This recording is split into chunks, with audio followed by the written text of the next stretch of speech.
As Russian forces retreat from the area north of Kiev, in their wake, scenes of utter destruction. Whole blocks of houses flattened, Ukrainian authorities saying they believe dead bodies are still lying underneath. But here, the dead also lay in the open. Ukrainian National Police showed us this mass grave in Bucha, saying they believed up to 150 civilians might be buried here, but no one knows the exact number. People killed while the Russian army occupied this town. This is what it looks like when the hope is crushed. Vladimir has been searching for his younger brother, Dmitry. Now he's convinced Dmitry lies here, even though he can't be 100% sure. The neighbor accompanying him with strong words for the Russians. Why do you hate us so much, she asks. Since the 1930s, you've been abusing Ukraine. You just want to destroy us. You want us gone. But we will be. Everything will be okay. I believe it.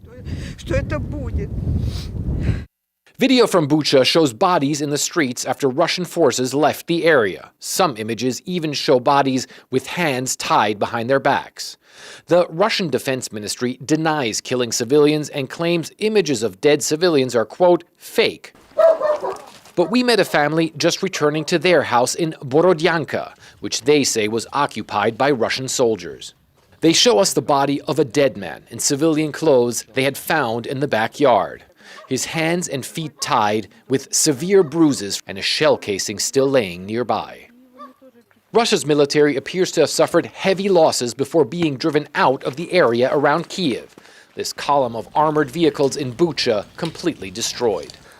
The way the Ukrainians tell us is that the Russians were trying to go towards Kiev and they were then intercepted by Ukrainian drones, artillery, and also the Javelin anti-tank weapons. It's not clear how many Russians were killed here, but they say many were, and others fled the scene. A national police officer says the Russian troops were simply too arrogant. They thought they could drive on the streets and just go through, he says, that they would be greeted as though it's all right.